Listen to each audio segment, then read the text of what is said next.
సంగారెడ్డి జిల్లా ప్రతినిధి భక్త మహాశయులకు మనవి 23/12/2024 శనివారం రోజున కాలభైరవ అష్టమి ఉంది. అలాగే కాలభైరవ స్వామి షష్టము వార్షికోత్సవ పూజా కార్యక్రమం ఉంటుంది. కావున భక్త మహాశయులకు ఇట్టి పూజా కార్యక్రమంలో పాల్గొని తీర్థ ప్రసాదాలు తీసుకుని పునీతులు కాగలని కోరుచున్నాం. ఎన్ని కష్టంలున్నా కూడా ఈ సహకార సంహార కాలభైరుడు ఒక్క కుష్మాండ దీపం వెలిగిస్తే మీ కష్టాలన్నీ తొలగిపోతాయి. మీరు అనుకున్న కోరికలు నెరవేరి సుఖ సంతోషాలతో భోగ భాగ్యాలు ఇస్తాడు అనడంలో సందేహం లేదు. కావున ప్రతి ఒక్కరు కూడా పూజా కార్యక్రమంలో పాల్గొనగలరని కోరుచున్నాం. పాల్గొనే భక్తులు ముందుగానే ఆలయ అర్చకులు సంతోష్ కుమార్ స్వామి.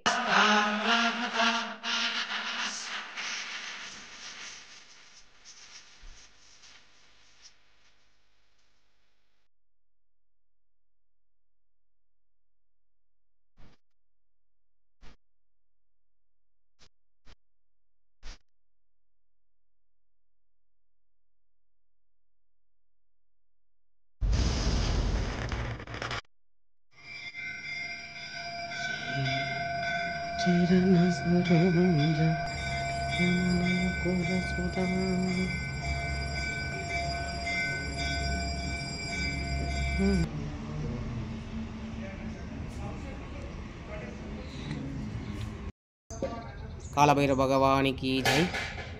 భక్తమహాశయులకు తెలియజేయమనగా సోమవారం రోజు 23వ తారీఖు కాలభైరవ అష్టమి ఉంది. అలాగే కాలభైరవ స్వామి షష్టమ వార్షికోత్సవ కార్యక్రమం కూడా నిర్వహించబడుతుంది. కావున భక్తమహాశయులందరూ కూడా ఇటు కార్యక్రమంలో పాల్గొనగలరని కోరుచున్నాము. అలాగే ఈ కలియుగంలో ఎన్ని కష్టంలో ఉండా తీర్చేటటువంటి భైరవుడు సంహార భైరవుడు. అష్టభైరవులలో మన ఆరుగ్రామంలో సంహార భైరవుడుగా వేసినటువంటి శ్రీ కాలభైరవ స్వామిని దర్శించుకొని ఆ స్వామి దగ్గర కూష్మాండ దీపాన్ని వెలిగిస్తే ఎన్ని కష్టంలో కూడా తొలగిపోయి సుఖ సంతోషాలతో ఉంటారనడంలో సందేహం లేదు. కావున భక్త మహాశయులందరూ కూడా ఇటు కార్యక్రమంలో పాల్గొని పునీతులు కాగలరని కోరుచున్నాము. జై కాలభైరవ భగవానికి జై. సోమవారం రోజు 23 తారీఖు 2024 ఉదయం పూజా కార్యక్రమాలు నిర్వహించబడతాయి. రుద్రహోమం, మహాగణపతి పూజ, రుద్రాభిషేకము ఇటు కార్యక్రమాలన్నీ నిర్వహించబడతాయి. మహాప్రసాదము కూడా ఉంటుంది. కావున భక్తులందరూ కూడా పాల్గొనాలని కోరుచున్నాము.